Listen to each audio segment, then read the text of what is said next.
بینەرانی بەڕێز لە هەر کوێگەنم کاتە و هەموو کاتێکتان باش هەڵەبجە و ئەفرینتان باش وەگەوەش دەزانن ئەمڕۆ 56 ڕۆژ بەسەر بەرخودانی بەشکۆی ئەفریندا تێپەڕ دەبێ هاوکات هەر ئەمڕۆ 30 ساڵ بەسەر مەرگەساتی هەڵەبجەدا تێپەڕ دەبێ ئەو مەرگەساتەی کە دەیان ساڵی بەسەردا تێپەڕیەوە مەخابن دوای ئەو دەیان ساڵەش هێشتا کۆمەڵکوژی و مەرگەساتەکانی سەرگەلی کورد بەردەوامنەوە 56 ڕۆژە هەر ڕۆژ لە ئەفرین هەڵەبجێ هەر ڕۆژ لە ئەفرین مەرگەساتێکی مرۆیە مەخابن وەک چۆن دوێنێش دنیا لە بەرامبەر هەڵەبجەدا خۆی کەڕ و کوێر و لاڵ کردبوو ئەمڕۆژ لە بەرامبەر ئەفریندا بە هەمان شێوە ئەو هەموو کۆمەڵکوژی و ئەو هەموو درڕندەی و ئەو هەموو زڵم و زۆرەی ڕژێمەکەی تورک نابینن. ئەم شەو بەرنامەکەمان تایبەت دەبێ بە ئەفرین و بە هەڵەبجە بۆ مەبەستەش لێرە لە ستۆدیۆ میوانداریمان کردو لە بەڕێز فەرهەنگ هەڵەبجەیی بە خۆیان کە خەڵکی هەڵەبجەن و هاوکات بەڕێزیشیان هاوکارمانە و چەندین ساڵە لێرە پێکەوە لە کار و خەبات داین هەوڵیش دەدەین هەڵبەتە هەم لە ئەفرین هەم لەو شاندەی کە چوونەتە ئەفرین هەم لە هەڵەبجەشەوە تەلەفۆن و میوانمان هەبێ بەڵێ سەرەتاژ لە ئەفرینەوە یەکسەر دەست پێ دەکەین چونکە پەیوەندیەکان زۆر بە زەحمەت وەردەگیرێن لەوە ئێستا ئەرسین چاکسوو ڕۆژنامەوانمان لەگەڵدای ئەرسین ئەگەر گوێت لە منەم کاتت باش بارودۆخی ئەفرین ئێستا چۆنە بە تایبەتی ئەمڕۆژ کە ساڵیادی سیهەمینی کیمیابارانی هەڵەبجەیە. بەڵێ ئەم کاتت باش وەشان باش ئیرۆ 56 ڕۆژە هێرشەکانی دەوڵەتی تورکیا و چەتەکانی گرێدایی وان لەسەر کانتۆنی ئەفرین بەردەوام بووە ئیرۆ لە ئەفرینی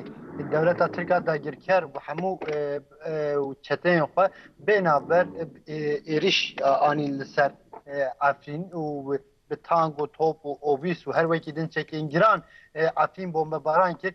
ایریشن ایرو دا ین دولت ترکیه سری صبح دا 21 ولاتی دناف دا زاروک و جن جهی 21 ولاتی هاتن قتل کردن سر 5 را ولاتی بریندار بون ایریش حتی دانی نیورو بردوام کرد و بگرانهی بردوام کرد هر وکی دن گندن افرینی در دوره گندن در افرینی گندن نفچه محبت نفچه شراوا و گندن شهر یه میدان که ناحیه میدان که جی هریش هبون و چلاکین شرفان یه پکی و یه پجی هبون دژی داگیرکریه دولت ترک و به دریجی بمباران هم به هوایی هم به جاهی بردوام کرد بینا بردوام کرد و نهاجی دوان کارتان داشی همان هرمی شهر و پفچون همان هرمان یک نقطه جدا جدا دا شهر و پفچون بردوام کرد دولت داگیرکری ترکیه یکسر گل سیویل گل مدنی هدف دیگره و حتی آنها ایریشن دولت ترکیه داگیرکر دا دناف دا اجماره که زور جن و مندال بگیشتی سر 300 ولاتیان سیویل هاتن قتل کردن و قتلیاما ایرو زور گوره بو وکی وجه دیار کرد اماجه پیکر سالوگری کمالکوژی حلبچەدا جنوسید حلبچەدا دولت ترکیه داگیرکر هریشین خو لەسەر ئەفرینی لە ئەفرینی بەردەوام کرد و ببیرەنگی کۆمەڵکوژیەک لە ئەفرینی پێکانی نەها دوان کاتاندا gelek نقطەیە دەردۆرێ باژێر و ناحیەن ئەفرینێ شەر و پەرچوونێن دژوار بەردەوام دکەم ئەرسین زیادەتر لەسەر ڕەوشی سڤیلا باخفین نەها ئەو کەسێن کو شەهید دەبن بریندار دەبن کەسێن کە دناو باژێر دامانە هەنێکی ینی ئاگاهی زیادەتر بگرین بە ڕەوشێکی چاوایە ینی سڤیل لە چه ڕەوشێکی دانە yani birastî gelê sivîl yekser gelê sivîl me got hedef tê girtin û niha jî ev berdewam bike ji bo van êrişên dewleta Tirkiyên li ser gelê sivîl gel hejmarekî zor li bajêr dabû ji ber ku navçeyan gundan gel berê xwe dabû navenda bajêr piştî ku gundê wan piştî ku navçeyê wan hatin dagirkirin berê xwe dabû navenda bajêr dibin şert û mercên zehmet da dibin şert û mercên qurs da jiyan dikirin piştî ku 20 roje ava Efrînê hatiye qutkirin ava bîran vedxwend zarok û mindal piranî nexweş ketine nexweş پشکتنه نخوشی دست بگیری باجر دا بوی چندش برکو آوا بیران نه آوا که تحلیل کردی بو نه آوا که پاکش بو زارو که مندال کسین که تمنی آن مازن همو بنی هر وقتی دن ایریش لسر ریا حلب و عفرین بگیرانه هبون درمان لبا عفرین دا نمایه درمان قطبیه ریا ریکو درمان و پیوستین جیانی قانون و قانون به وادی هر وقتی دن پشتی کو جیم کو دولت ترکیه دا گرکر ایریش کری یک جه انبار دپوین جنم بون بروی چنده نان که ماسیا نان جیان دیگر یعنی شرط و مرج پر قرصن بروی چنده ایرو هنه گل جباجر هات در خستن یعنی باجر و کشاندن جین اوله و کی جین شرا و شهبا هرمی کو بنگدن اوله ایرو هجماره کی گل عفینه جباجر هات در خستن ل بلام هجماره کی زور زیده استا دباجر دایه و دبن شرط و مرجم قرصه دبن بمبارانی دولت ترکیه فروکین جنگی دولت ترکیه و هر وکیدن اوبی سوت هوان و همو چک قرصکی دولت ترکیه دا جیانی خو بردوام بله باش ارسین که کریستیان مسیحیان باجرجی وانجی داخویانی کی دابون گوتبون ایرو یعنی کریستیان جی به آوای کی پر دجوار هاتنه بردمان کردن ایرج لسر وانه هي قبل لسر وانه او که تاقمین اسلامین رادیکالین تندرو چته یعنی قبل وانا دخون بگەژن وانا سەر دەبرن وانا داخوازنامەیەک ڕاستەی هەموو جیان کردوون ئیڕۆژی لەگۆڕ هەنووچیان نەتەوێن هەفگرتی ینی ئاماژەدا بوو بوی ڕەوشێک و لە عەفرینەیە چما وانا ینی نایەن بە دەنگ ئەو خەڵکێک و لە عەفرینەیە بانگی وانا نابیستن ینی ئەو دەرفەتنە نەتەوێن هەفگرتی زلهێزیان ناونەتەوی بێن عەفرین ئالیکاری بگێژن وانا یا سنوورێکیش بۆ ئەو ئێرشێن و درندەیەن دەوڵەتی تورکدانێن برزان عفرین دا همو نتوجیوازکانی همو اول جیوازکانی کردستان یه روشلاتا نوراست جیان دیگه علویین خواه ازدین خواه مسیحیین خواه باوریین خواه جیاواز لعفرین دا جیان دیگه اف کومت چتکنه کوم مرتزقه گریدای دولتا ترکیه بخواهی حشمندی خواه نزیکی وانه القاعده سر شونی القاعده واجه اف هزنه اب هزين كو اب فتين كو لجال دولة تركيا حتى انها بدمان جان جل علوي جل ازدي جل مسيحي قتل كده بلام ايلو او ارشاد كان لسر عفرين دا بردوام نتوين يكوي هر وكيدن حقوق الانسان دولتين يعني او كسين كو ما في انسان عند باريزن وزل هزن كانوا هرمي ينكو سياسه ماشين وكي روسيا اب ارشاد يكثر بلان روسيا بو دستوردان روسيا بو وهر وكيدن امریکا کوalisyonu navnetevi 62 welat nav koalisyonu da bun hezavanya ser erde ya PG ya PJ bu zaroken vi geli bu balam asta hamu bedey buna hamu çava ku gele kurt le Kerkuk teni hatiştin çava ku gele kurt le Halepçe teni hatiştin çava ku gele kurt le Germiyan ve her vakidin çava ku gele kurt mesela Bakuriye Kurdistan do katliam devlet Türk'te teni hatiştin bedengi hatil bişartın amroji hamantış fadubare ki komploki mazın komploki gevre komploki pırpır gevre ser gele kurt hem Başuri Kurdistan hem Rojavayê Kurdistan. Katê ku şerê Daeş dest pê kirî 2004'dan hemû hêz ber Daeş reviyan. Tenê yekser gelê Kurd berxwedan rêya berxwedanê hilbijart û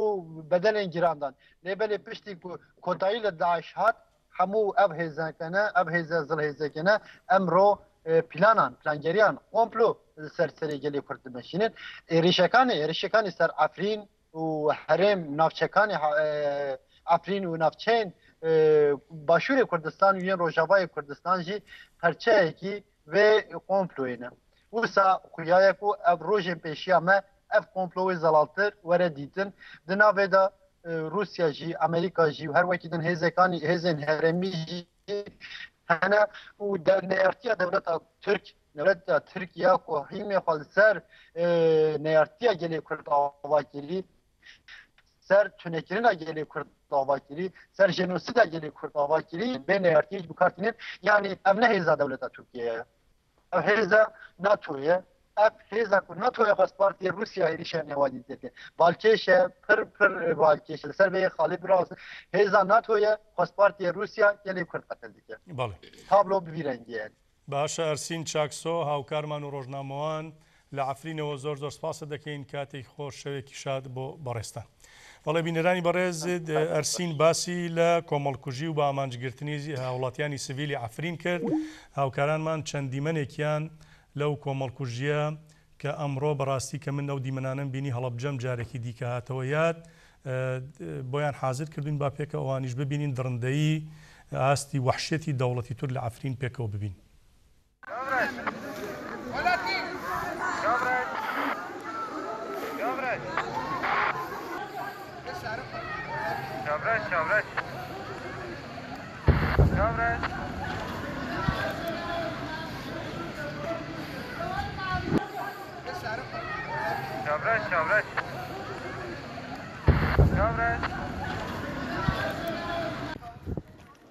تخ حربي تخ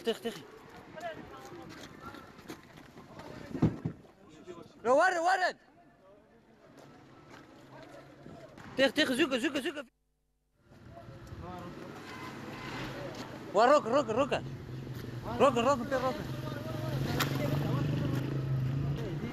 وروك اون شيء روك ورا بوز فيروك ورا كده حاول كده تخ عربي لو تخ دوار ياك دوار لو يقولوا دي شاوري ولاتي شاوري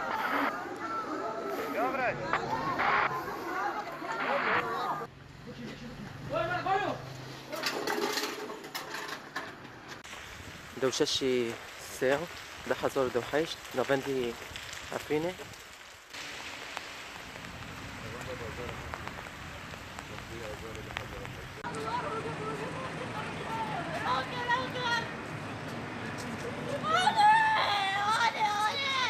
بله به 18 بله ایرو 16 آذار 2018 ایریشن دولت ترکیه داگیرکاری شفقه هاتن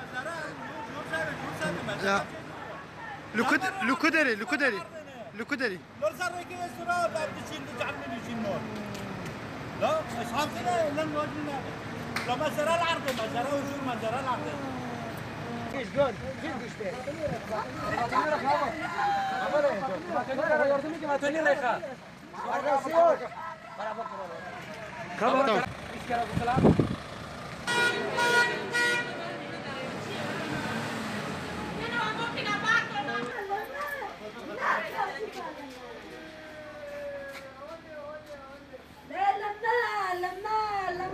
لما به خدا نیم لما به کسی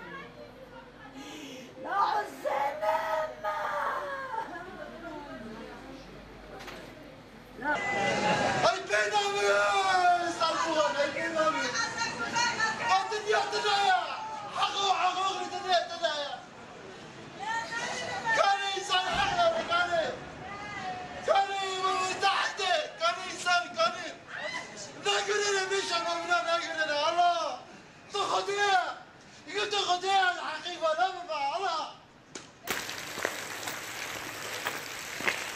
بنای دوکه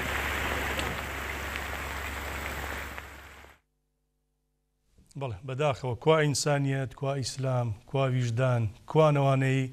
بانگی مافی مرۆڤ دەکەن کوانەوانەی ئیدعا دەکەن کە لە خەمی خەڵکی سووریا و خەڵکی ڕۆژاوای کوردستاندان و هەزاران کۆبوونەوەی بێمانە هەزاران قسەی بێواتە دەکەن یەکێکیشیان بەکردەیی جێبەجێ ناکەن بە دیارچاوی هەموو دنیاوە ئەوە بارودۆخی عەفرینەوە بارودۆخی هەڵەبجەیەکی دیکەیە کە لە عەفرین ئەمڕۆ بە تایبەتی لە ساڵیادی هەڵەبجەدا لەوێ جارێکی دیکە مەخابن دووبارە بوویەوە. دێمە خزمەتی بەڕێز فەرهەنگ هەڵەبجەیی کاک فەرهەنگ من چوومەوە هەڵەبجە ینی هەڵەبجە دووبارە لەلام زیندوو بوویەوە هەڵەبجە جارێکی دیکە ڕوویدایەوە بێ ویژدانی بێ ئەخلاقی بێدەنگی بێ هەڵوێستی ترسنۆکی ئەو لایەنانەی کە دوێنێ بەرامبەر بە هەڵەبجە بوو دیسان مەخابن ئەفرینیش داوا دووبارە دەبێتەوە. ئەزانی لە پاش 30 ساڵ کە ئێمە دیسا گەڕێنەوە ئێمە لە ئەفرین خۆمانە بینینەوە ئەزانی ئەو یەشێک کە لەوێ هەیە کە ئێمە زیاتر لە هەموو کەسێکی تر هەست بە وازارەیەکەین لەوەیە ئەزانی ئێمە خۆمان گوزەرمان بە ناو هەموو ئەو تاوانانە کردووە ئێمە من بەو خەڵکی کە بەجێم هێشتووە لە پاش 30 ساڵ کە ئێستاچە هەمان دیمەن و هەمان شار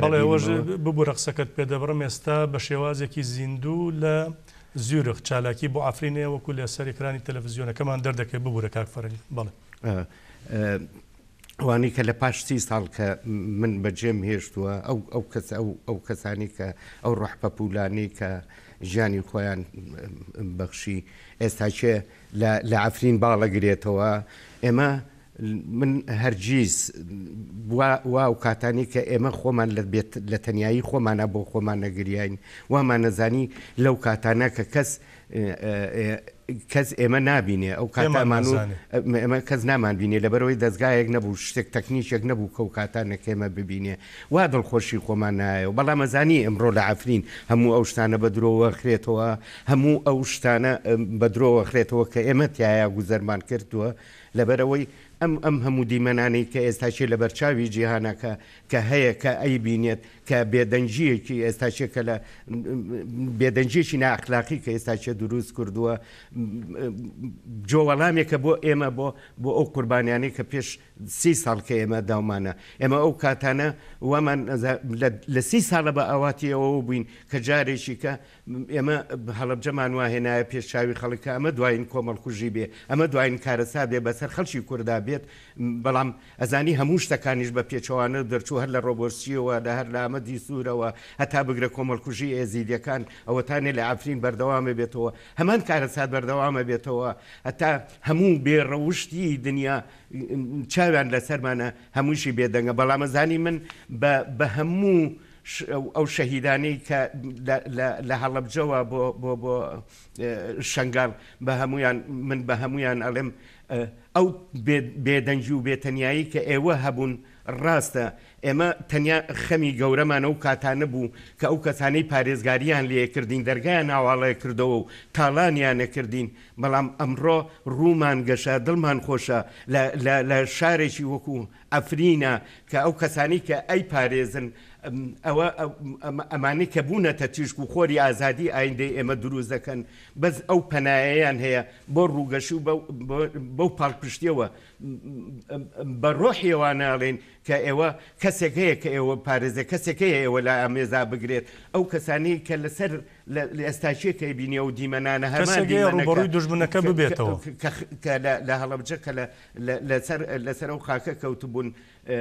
بەڵام هەر هەمان دیمەنەکە ئێستاچێکەکەی بینمەوە هەموو دیمەنێکی ئەو کەسانە ڕاستە ئێستاچیەوە کەسە خوێنی مرۆڤێکی کووردە لەسەر ئەو زەویە کەوتووە ئەزانی بۆمە لە هەموو لەو پیرۆستر و تاژی سەری ئەو کۆشکانەیە کە لەسەر جان و تاوانی خەڵک لە کوردستانە ئەژین نەعلەت لەو بڵاوی خۆمانەکەم کە ئێستاچێ بۆ ئێمەیان دروست کردووە ڕاستە کەس چاوی لە خۆمان کەس چاوی لە ئێمەوە نییە بەڵام ئێمەیەکی بەربڵاو ئێمەیەکی نەزانی هەتا سەر ئێزقان دواکەوت و هەتا سەر ئێزقان هەز نەکردن بە پرسیارەتی و بێدەنجی خۆمان ئەم حاڵەتەی هێناوەتە پێشەوە من گلەیی لە حکوومەتێک ناکەم کە لە کوردستان هەیە پێڵێن حکوومەت قەت چونکە من قەت ناوی حکوومەتم لێ نەناوە دوو هێزی دابەشکراوە سەرۆت و سامانی کوردستان لە بەرژەوەندی یەکتری و لە ترسی یەکتری و بەهێزکردنی پارتەکەی خۆیانە بەنەسەر بەڵام ئەبوو ئێستاچێ شەو و ڕۆژ لەسەر ئەو شەقامانە کە خەڵکی کورد بەگشتی هەمووی لەسەر جادە بواە نەک وەکو حیزب پێی بڵێن تۆ بڕۆ سەر شەقامەکە و پشتگیری خەڵە بکە ئەو کەسانەی کە ئەمڕۆ ئەگەر لە هەڵەبجەشە ئێساش کە ساڵیادی هەڵەبجەیەکرێتەوە ئەگەر حیزب خەڵک نەنێرێتەوە و قەرەباڵغێ لەسەر دادەکان دروستنەکان من پێم وایە بۆ هەڵەبجەشار هەمان ئەو چۆڵەیە بێ کە ئێستاچیەیە بینم کە ئەوە بەمانایەکی شەرمبوون لە خۆمان ڕەزیلبوون لە خۆمان هەز نەکردن بەوەی کە ئێمە بوونمان نەتەوەی بوونمان چییە تاوەکو ئێستاچێش ئەوەی کە ئێشە کە من ئەم دیمەنانە ئەبینم بەم شێوەیە ئێمە خۆمانی پێخۆینەوە ئێمە ئەمە ئازارە بە ڕۆحی ئێمە ئاچێت ئەمە تەنیا ڕاستە بۆ کەسانێک کە بە ویژدان بە ڕەوشت کە لەو دیمەنانە ڕاتکە ئازاری ڕۆحی ئەدات بەڵام ئەی ئێمە تاکەی لەم بێدەنجیا کە هەیە بەرامبەرمان ئەم بەربڵاوی کە لەسەر ئێمە هەیە کردووە مەبەستەوە یەک ناگری نابینی بەربڵاوی خۆمان ئەم وەزعی دروست کردووە ئێمە کە کاتێک کە لە هەڵەبجە بوون کە کۆمەڵکوژەکراین و کەس بە دەنگمانەوە نەهات هەروانەی بەس نییە لە ئەفرین ڕوویەکی گەشت هەیە کوچ و کوڕی کورد ئەبێتە قوربانی و پارێزگاری لەو خاکە پیرۆزەیە کات ئێمە لە کاتێکا لە هەڵەبجە بووین نە ئەیان هێشت خەڵک هەواوارێکی پێ بگات و تاڵا دوای کوشتن و بڕینیشی تاڵا نەکرا بۆ ئێمە هەر کارەسات بە دوای کارەسات ئێمە بۆمە پیرۆزە ئەو هەموو شەهیدەمان ناوە بەڵام تاڵانی درۆکردن لە خەڵکو و بێویژدانی لە بەرامبەر بە خەڵکو و ئەوانەی کە بە نوێنەری خۆتەزان و ئێستاش دەمیانەکەنەوە و بە ناوی نوێنەرایەتی کورد و لە هەموو شوێنەکەوتن تاوەکو سەر ئێسقان ملیان شۆڕە بۆ کەسێک کە دوژمنی تۆیە بە هەموو ئەوامرێکیشی سەردا ئەنەوێنێ بەڵام بۆ دەنگی من و تۆ بۆ دەنگی خەڵکیی کورد هەرگیز ئامادە نییە کە تەنیا گوێشت لێ بگرێت بەداخەوە بۆ ئافرینەوە چەنەوە 56 ڕۆژە هەڵوێستێکیان لێ نابین 56 ڕۆژە خەڵکە لە هەڵوێستی شەرمنانە هەڵوێستی شەرمنانە نییە کاکە ئەمە هەڵوێستی بێ ڕەوشتانەیە ئەمە بێدەنگبوونە لە ئاستاوان هاوبەشبوونە لەگەڵ ئەو تاوانەی کە ئێستاشی بەرامبەر بەمەکرێت خەڵک چاوی لیانە لە پەرچەکانی ترەوە وایە نەزانی ئێستا وڵاتی دروستە بێت لە کوردستانە ئەبێتە تیشتێکی گەورە بۆ هەرچوار پارچی کوردستان بەڵام ئەوەتان نەبینی کە بە ملشۆڕی کامیان نەتوانێت قسەیەک بەرامبەر بە یەک سەربازی تورکی بکە لە ناوخاکی باشووری کوردستانە مەخابن دوێنێ و پێرێژەوەتان لە هەندێک شوێنی بادینان 19 بۆ 20 کیلۆمەتر هاتوونەتە ناوە ئەو هێزەی کە پارێزوانی لەوێ دەکا کشاوەتەوە کاتێک من لە 2000 بابەتێکم پێشکەش کرد باسی ئەومە کرد شتێکی کۆمیدی بوو سیاسی بوو تانچی مناڵانە پلاستیک ئەیفرۆشی ئەیانوت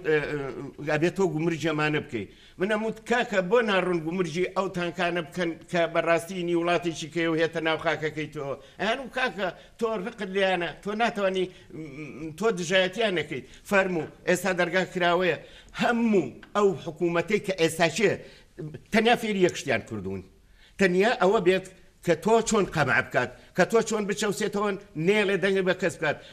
بۆ ئێمە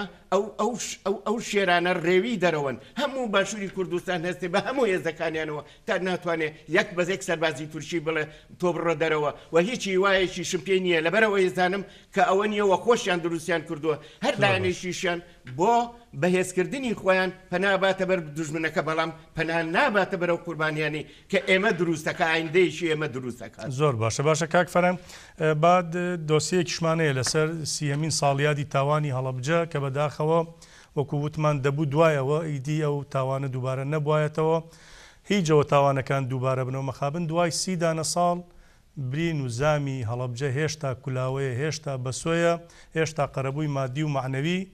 خەڵکی نەکراوەتەوە مەخابن ئەمڕۆژ دیسان لە ئەفرین هەڵەبجەیەکی دیکە دووبارە دەبێتەوە با و دۆسیەش بینەر و بیسەریبی بەل لە 30 ساڵ و لە ڕێکەوتی چواردەی ئاداری ساڵی 1970 لە میانەی جەنگی نێوان عێراق و ئێراندا هێزەکانی کۆماری ئیسلامی ئێران بە هاوکاری هێزی پێشمەرگەی چەند پارتێکی باشووری کوردستان هێرشێکی بەرفراوانیان کردە سەر ناوەندی شاری هەڵەبجە و ناوچەکانی هەورامان و شارەزور هێزەکانی عێراقیش بێ ئەوەی بەرگریەکی ئەوتۆ بکەن دووچاری شکست و هەڵهاتن هاتن بەو هۆیشەوە لە 15 مانگدا پێشمەرگە و سوپای پاسدارانی ئێران چوونە شارەکەوە خەڵکی هەڵەبجە لەلایەکەوە شادمان بوون بەهاتنی هێزی پێشمەرگە و لەلایەکی دیکەشەوە بەهاتنی هێزەکانی ئێران نیگەران بوون هاوکات لەبەر ئەوەی بیرەوەریەکی تاڵیان لەگەڵ ڕژێمی بەعس هەبوو لە کاردانەوەی توندی ئەو ڕژێمەش دەترساند چونکە پێشتر لە ساڵی 1974 شارەکەیان بردومان کرابوو بەو هۆیشەوە سەدان شەهید و برینداریان دابوو لە ساڵی 1970دا دوای ڕاپەڕینی خەڵکی هەڵەبجە گەڕەکی کانی ئاشقان کە هەزاران ماڵی لەخۆ دەگرت لەلایەن ڕژێمی بەعسەوە بە TNT ڕوخێنرابوو وێڕای ئەوەش لە هەڵمەتێکی ڕەشبەگیریدا دەیان هاوڵاتی زیندە بەچاڵ و بێسەر و شوێن کرابوون بۆیە چەندین کەسایەتی شارەکە بۆ ئەوەی لە ئەگەری هێرشی ڕژێمی سەدام حوسێن خەڵکەکە پارێزراو بێت داوایان لە هێزەکانی ئێران و پێشمەرگە کرد ڕێگە چارەیەک بدۆزنەوە و یان هیچ نەبێت خەڵکەکە لە شارەکە بچنە دەرەوە بەڵام دوجار گوێ بەو داخوازیە نەدرا و خەڵکەکە لە شارەکەدا هێڵدرانەوە و ڕوبەڕووی چارەنووسی نادیار کرانەوە. لە یەکەم ڕۆژی گرتنی هەڵەبجەدا زۆربەی دام و دەستگا و بانکەکان تاڵان و وێران کران و ئەوەش لەلایەن هەندێک بەرپرسی پارتە کوردیەکانەوە و بە پێش چاوی سپای پازاران و سەربازانی ئێرانیەوە دەکرا. بۆ ڕۆژی دوایی واتە لە سەعات 11 و چارەکی 16 مانگدا دەیان فڕۆکەی جەنگی عێراق هاتنە ئاسمانی شارەکە و پاش پشکنینێکی کورد دەستیان بە بۆردومانی شارەکە کرد. سەرەتا بە ڕۆکێت و بۆمبی قەدەغەکراوی ناپاڵم بۆردومانی شار کرا، ئەوەش بۆ ئەوە بوو تاوەکو خەڵکەکە بچنە ژێرزەمینەکانەوە و دوا بەدوای ئەوەش بە بەکارهێنانی چەکی کیمیاوی زۆرترین کەس ببنە قوربانی. بە پێی شایەت حاڵانی ڕووداوەکە نزیکەی 20 تا 25 فڕۆکەی جەنگی لە جۆری میراجی فەڕەنسی و مێکی ڕووسی تا دەمەوە ئێوارە بە بۆمبی قورس بۆردومانی شارەکەیان کرد و بۆمبی ناپاڵمی قەدەغەکراویشان بەکارهێناوە. وەک لەلایەن ڕژێمی بەعسەوە بەرنامەی بۆ داڕژرا بوو لە پاشنیوەڕۆدا فڕۆکەکانی بەعس بە بۆمبی کیمیاوی شارەکە و دەوروبەریان بۆردومان کرد. بەهۆی ئەو مەرگەساتەی کە فڕۆکەکانی سەدام حوسێن ئافراندیان زیاتر لە 5,000 کەس شەهید و نزیکەی 20,000 کەسی دیکەش بریندار بوون. هاوکات دەیان 1000 کەس ئاوارە و کۆچبەری ڕۆژهەڵاتی کوردستان و ئێران بوون و شار و شارۆچکەکانی هەڵەبجە، خوورماڵ، سیروان، بیارە، تەوێڵە و پاشانیش سەی سادق و سەرجەم گوندەکانیان وێران و چۆڵکران و ژینگەی شار و ناوچەکەش ژەهراوی کرا. ئەم تاوانە بەبەر چاوی جیهانەوە ئەنجام درا، بەڵام لە ئاسیدا بێهەڵوێست و بێدەنگ نیشاندرا. 5 ڕۆژ دوای کۆمەڵکوژیەکە 17 هەمین کۆنگرەی وەزیرانی دەرەوەی وڵاتانی ئیسلامی لە عەمانی پایتەختی ئۆردۆن ساز کرا و 4 ڕۆژی خایاند. کۆنگرەکە بۆ پشتگیری لە خەڵکی فەلەستین بوو، بەڵام هیچ کام لە وڵاتە ئیسلامیەکان بە 1.6 باسییان لە کۆمەڵکوژی هەڵەبجە نەکرد. زۆرێک لە وڵاتانی ڕۆژئاوا کە ڕژێمی سەدام حوسێنیان پڕچەکی کیمیاوی کردبوو، ئەوانیش لە ئاست هەڵەبجەدا خۆیان کەڕ و توێر و لاڵ کرد. لە ئاسی عێراقیشدا هەرچەندە یەک لە گەورە بەرپرسەکانی ئەنجامدەری کۆمەڵکوژی هەڵەبجە عەلی حەسەن مەجید ناساو بە عەلی کیمیاوی لەگەڵ 6 لە بەعسی هاوکارەکانی لەسەر کۆمەڵکوژی هەڵەبجە و شاڵاوەکانی ئەنفال دادگایی کران و پاشان لەسەر دۆسیەی هەڵەبجە لە 25 کانونی دووەمی 2010 لە سێدارە درا و دادگایی تاوانەکانی عێراقیش کۆمەڵکوژی هەڵەبجەی وەک جینۆساید ناساند. بەڵام تا ئێستا حکوومەتی عێراق بە هیچ ئەرکێکی یاسایی و ئەخلاقی بەرامبەر هەڵەبجە هەڵ نەستاوە و هیچ ئەرکێکی جدی ئەو تۆی بۆ هەڵەبجە نەکردووە. هاوکات ئامادەش نییە قەرەبووی مادی و معنەوی خەڵکە زەرەرمەندەکەی بکاتەوە. هەروەها ئەو بازرگان و وڵاتانی جیهانیش کە چەکی کیمیاویان بە ڕژێمەکەی سەدام حوسێن دابوو، هیچ کامیان لەسەر هەڵەبجە پەلکێشی دادگان نەکران و ناچار نەکران قەرەبووی مادی و معنەوی خەڵکی هەڵەبجە بکرێنەوە. تا ئێستا جگەل لە کەسێکی هۆڵەندی بە ناوی فرانسفان ئارا کە بازرگانێکی مادە کیمیاویەکانە و بە 15 ساڵ زیندانی سزا دراوە، ئیدی لەو بوارەدا هیچی دیکە نەکراوە و لەوەش خراپتر لایەن گەلێکی کورد و عێراقی و نێودەوڵەتیش هەوڵی پەردەپۆشکردنی دۆزی هەڵەبجە دەدەن. لە هەرێمی کوردستانیشدا وێڕای ئەوەی 30 ساڵ بەسەر مەرگەساتی هەڵەبجەدا تێپەڕی، لە ئاسی گەورەی ئەو کارەساتەدا وەک پێویست کار بۆ هەڵەبجە نەکراوە. دەگوترێت هێشتاش ئاسەواری وێرانی بە هەڵەبجەوە دیارە، زۆرێک لە کەلاوەکان ڕاست نەکراونەتەوە، ئاوەدانی و گەشەی ئابووری و بازرگانی و پیشەسازی هەڵەبجەی نەگرتوێتەوە و قەرەبووکردنەوەی مادی و معنەوی خەڵکەکەشی نەکراوەتەوە. لە ئاستی جیهانیش هیچ هەوڵێک بۆ بە جینۆساید ناساندنی هەڵەبجە نەنراوە و ژینگەی ناوچەکە هەروە ژەهراویە و بریندارانی هەڵەبجە هێشتا گیرۆتەی ئێش و ئازار و برینە ساڕژ نەکراوەکانیان و ماوەش شاهیدی مەرگی تراژیدی یەکێکیان دەبین. هەروەها بەدەل لەمانەش ئەمڕۆکە هەڵەبجەیەکان وەک خەڵکی دیکەی باشووری کوردستان بەدەست بێموچەیی و دەیان قەیرانی دیکەوە گرفتارن. هەڵەبجەیەکان دەڵێن ڕاستە هەڵەبجە کراوەتە پارێزگا، بەڵام تا ئێساش بەکردەیی لە ڕووی ئیداریەوە هەرسەر بە پارێزگای سلێمانیە و بە پارێزگابوونەکەشی شتێکی ڕواڵەتی و ڕووکەشە. لە دوای هەڵەبجەوە هەمیشە هەڵەبجەیەکان بە تایبەتی و گەلی کورد بەگشتی خوازیاری ئەوە بوون کە هەرگیز مەرگەساتێکی دیکەی وەک هەڵەبجە دووبارە نەبێتەوە. بەڵام مخابن لە دوای هەڵەبجەشەوە و تا ئەمڕۆ چەندین مەرگەساتی دیکەی وەک شنگال، جزیر، سلۆپی، شەرناخ، سوور، نسێبین و کۆبانێ ڕوویان داوەتەوە و ئێستاش لەم ساتەدا شار و ناوچەکانی هەرێمی عەفرین و گەلەکەی ڕووی کۆمەڵکوژی کراونەتەوە و سەدان شەهید و برینداریان داوە. ئەگەر جیهان لە بێهەڵوێستیان بەرامبەر عەفرینیش بەردەوام بن، ئەوە ئەگەری دووبارە بوونەوەی مەرگەساتێکی دیکەی گەورەتر لە هەڵەبجە لە عەفرین هەیە. لە ڕێگەی تەلەفۆنەوە دەچینە لای جیهاد هەورامی ڕۆژنامەوان بزانین ئەمڕۆ لە هەڵەبجە لەوێ چی ڕووی داوە، کار و بەرنمەکانی ساڵیادی هەڵەبجە چی بوون، قسەی خەڵک بەرامبەر بە بەرپرسانی ئەوێ چی بۆ جیهاد. ئەگەر گوێت لە منە ئەم کاتت باش بەڕێستان ئەمڕۆ لە هەڵەبجە بوون، لەوێ چی گوزەرە؟ بەڵێ ئەم کاتەی جەنابیش و بینەرانیش باش ئەمڕۆ 30 ساڵ تێپەڕی بەسەر یادی تاوانی چیمەبارانی هەڵەبجە و لە ڕێگەی چەندین مەراسیمی جۆراجۆرەوە یادەکە بەزڕاگیرا ئەوەی مایە تێڕامانە یادەکە لەلایەن حکوومەتی هەرێمەوە بە مەراسیمێکی حاکەزایی بەڕێوەچوو کە تێدا چەند وتارێکی سیاسی و حیزبی تێدا خوێنرایەوە کە ئەمەش هاوڵاتیان و کەچکاری شەیدانی ئەوەندەی تر نیگەران کرد لە درێژەی ئەو وتارانەی کە ئەمڕۆ لە مەراسیم یادی 30 ساڵی تاوانی تیمەبارانی هەڵەبجەدرا پەیامی کەسوکاری شەهیدان بوو کە بە شێوەیەکی تند ئامێز بەرامبەر بە حکوومەتی هەرێم و دوازە بەرامبەر بە حکوومەتی عێراق کرا کەسوکاری شەهیدان باسییان لەوە کرد داوایان ئەوە قسەکانیان ئەوە بوو کە دوای 30 ساڵ هێشتا بریندارانی چەکی کیمیایی بەدەست ئازارەکانیانەوە دەناڵێنن ئەوەتانێ هەر 2 ڕۆژ پێش شانزەی سێبوو 104مین برینداری چەکی کیمیایی لە بێچارەسەریا شەهید بوو ئەوەتانێ هێشتا کەسوکاری شەهیدان ئاوەڕێکی جدیان لێ نەدراوەتەوە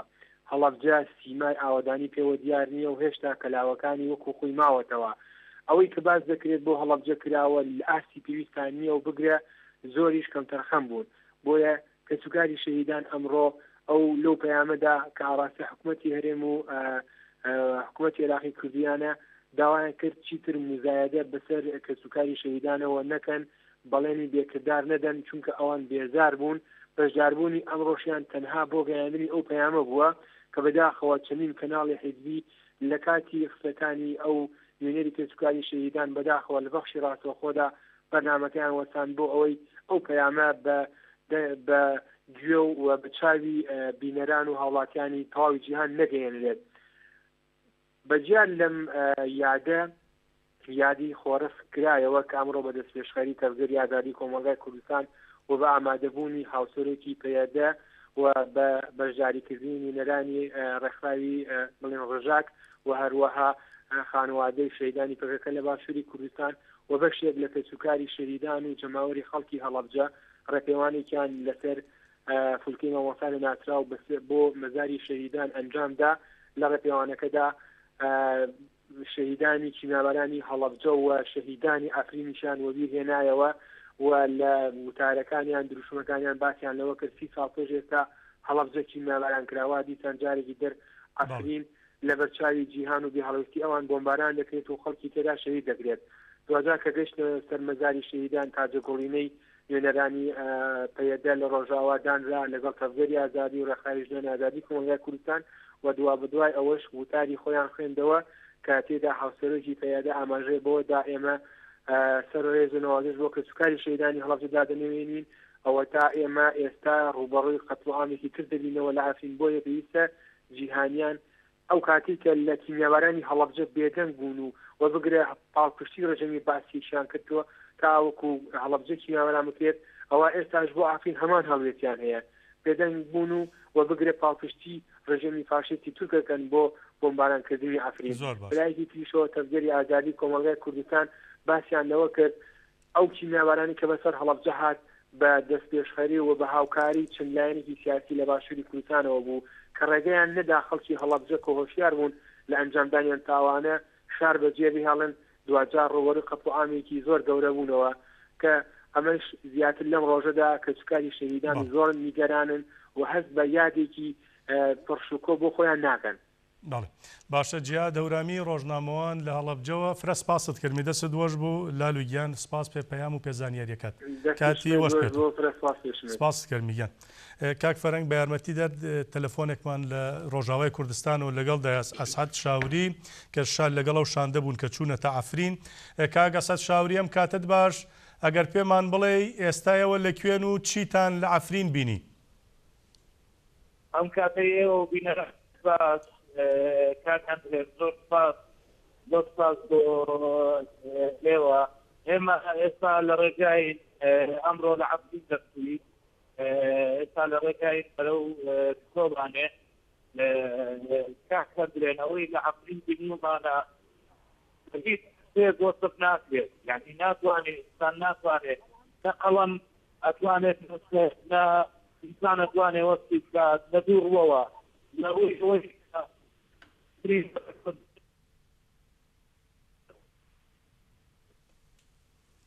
کاگە سەد دەنگەکەت بڕا کاگە سەد گوێت لە منە دەنگەکەی بەڕێزت پچڕ دەگات ئێمە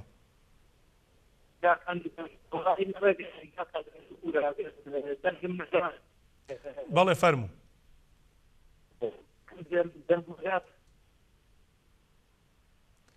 بەڵێ کێشەیەگێ تا هاوکارانم و کێشەیە چارەسەر بکەن هیوادارم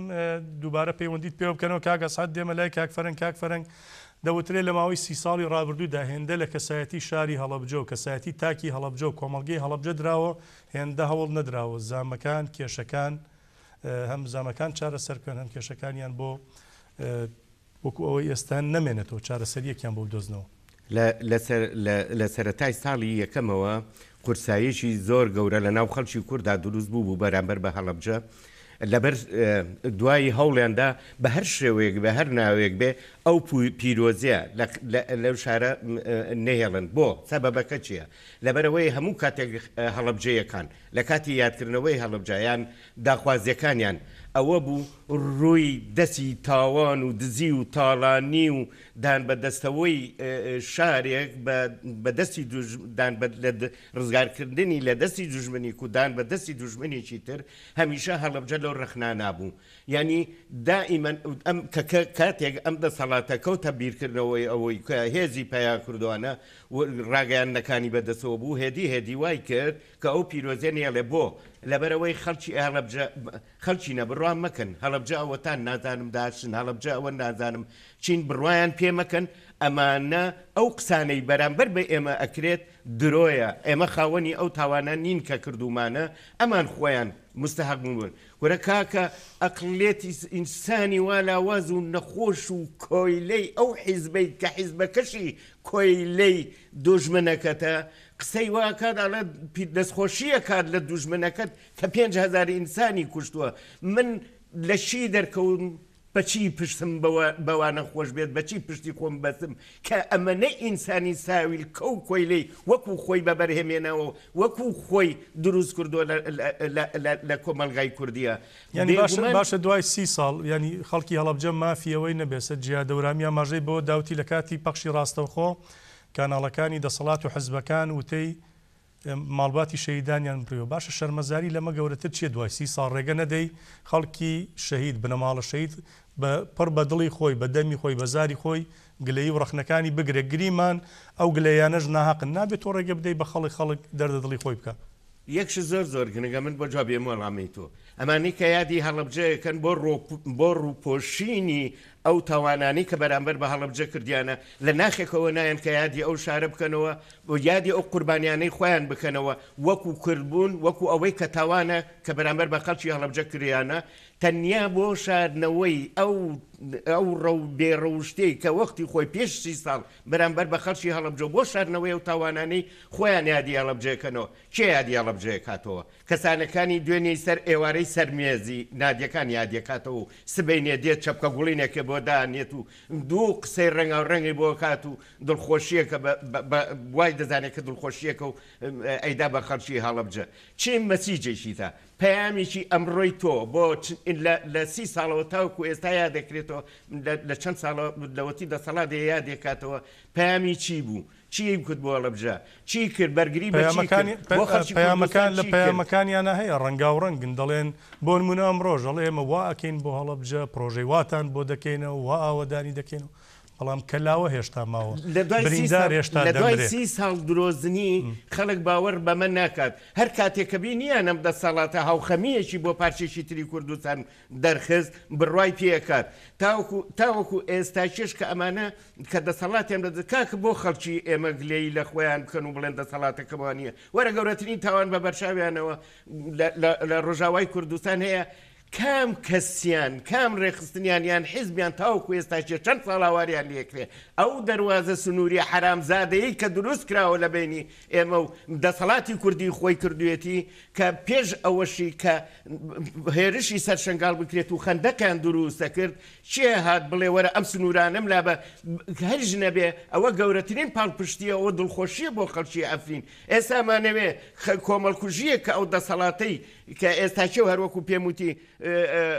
کەسانی سەرمێزەکەی دوێنێ ئەوارەی نادین و هێن چەپکە گوڵین داهێن قسەی ڕەنگا ڕەنگەکەن ئێستاچێ تۆ تەوێت دڵمان بەوان نەخۆش بێت بێت یاد ئێمە بکاتەوە خەمخۆری ئێمە بێت باشە بۆ تاوکو ئێستاچێ کە ئەمانە خۆیان بە حکوومەت بەناوزەن دەکەن بە پەرلەمان و دەسەڵات نازانم چی خۆیان ناوزە دەکەن تاوکو ئێستاچێ ئەوە پارتی ڕێگریە لەوەی کە سنووری داخستووە ئەی ئەو هەموو حیزب و ئەو هەموو کەسایەتیانە ئەی ئەو پەرلەمانی کە بە دەنجی خەڵک هەڵبژێراوە بۆچی تاوکو ئێستاچێ هەڵوێستی پەرلەمانتاران یەکەم شاند بوون کە چوونە ئەفرین ئەوەشمان لەبیر نەچێت ئەوە وەکو شەخص وەکو ئەوانەی کە دڵیان لەسەر بڕیاری پەرلەمان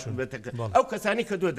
ناویان هێنی تو ئێستاچێش کە چوونەتەوێ وەک چەند کەسێکی دیاری کراون و چەندێکە لەگەڵ دەسەڵاتیشە لە شەڕ بربەرەکانیان و دەسەڵاتی پارتی ئەوەی کە دژبەری یەکێتیش بێ کەسیان چارەی ئەوانشیان ناوێت من ئێمە ڕێزمان هەیە بۆ ئەوانە تەواوە بەڵام تاوکو ئێستاچێ ئەو دوو دەسەڵاتی کە ئێستاچێ هەیە کە ئەوە پارتی وتم ڕازینە بۆ ئەوانی کە ئەو هێزانە ئەو حیزبانەی تر تا ئێستاچێ ناتوانن بڵێن نەخێر ئەمە تاوانە تو ئەم سنوورەت دەوترێت بۆ پێشمەرگە ڕەوانەی کۆبانی کرا بۆ پێشمەرگە ڕەوانەی ئەفرین ناکرێت بڵێ من تەنها لەوە ئەڵێم کەواتە ئەویش هاوبەشە لەو دەسەڵاتی ئەم لەم لاوە ئێران گوێچکەیەگرێ ئەو لەو لاوە تورکیا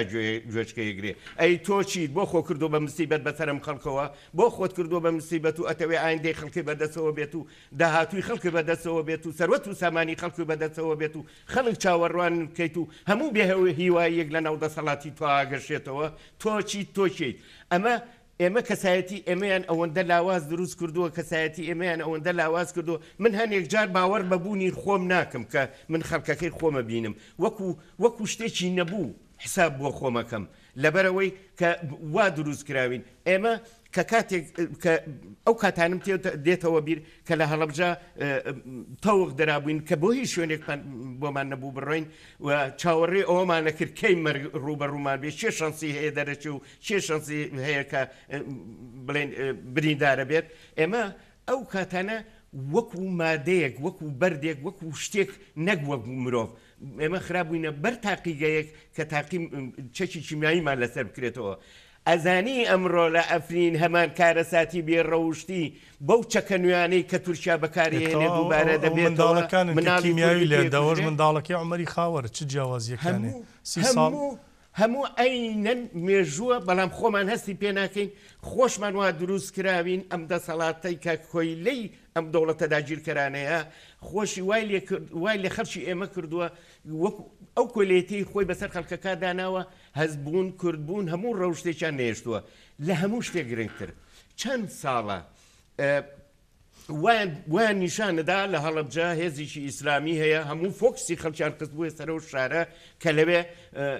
ئەو دەسەڵاتە هەیە بەڵام پارێزگاکانی تری کوردستان هەمووی بێوەیە هەموو مۆدێرنە هەموو نازانم بە شێوەیەکی کە نیشانیانەدا باشە لەم بۆ ئەوەی باش لێ ڕوون بێ لەم کاتێک کە هێرشی سەر ئەفرین کرا ئەمەندەی لە دووهۆکەوە تا هەولێر و زاخۆ و نازانم هەموو شارەکانی زۆربەی ئەو شارانەی کە زیاتر دەسەڵاتی پارتی تایەدا هەیە ئەو شوێنانەی کە زانکۆی سەلاحەدین و مەکتەبی فەتحوڵا گوڵان و نازانم ئەم دەستگای ئیستیخباراتیانەی توری کە لەوێ دروست بووە چەندها کەسی بە ناوی ئیسلامەوە پەروەردە کردو لە ژێردەسەڵاتی خۆیەتی تورکیا هیچ خەمێکیشی نییە کە ئەو هێزەی لەوێ بچیان نەچێ ئەمە نە کۆیلەی ئیسلامی بۆ خۆی دروست کردو کە لایەنگری تاوانی ئەردۆغانە ئەم پارتان بە تایبەتی لە بڵێن ناوچەی زۆنی زەرد نەیانتوانیوە پێشگیری بەمە بکەن ئەمانەی دروست کردو بەڵام لە داهاتوە نازانێت کە ئەمانە بۆ خۆیان بە شەرتی ئەردۆغان یەکەمین کەس بوو خۆی و دەستە و تاقم و حزبەکەی و لایەنگرەکانی کە دژی ڕفراندۆم و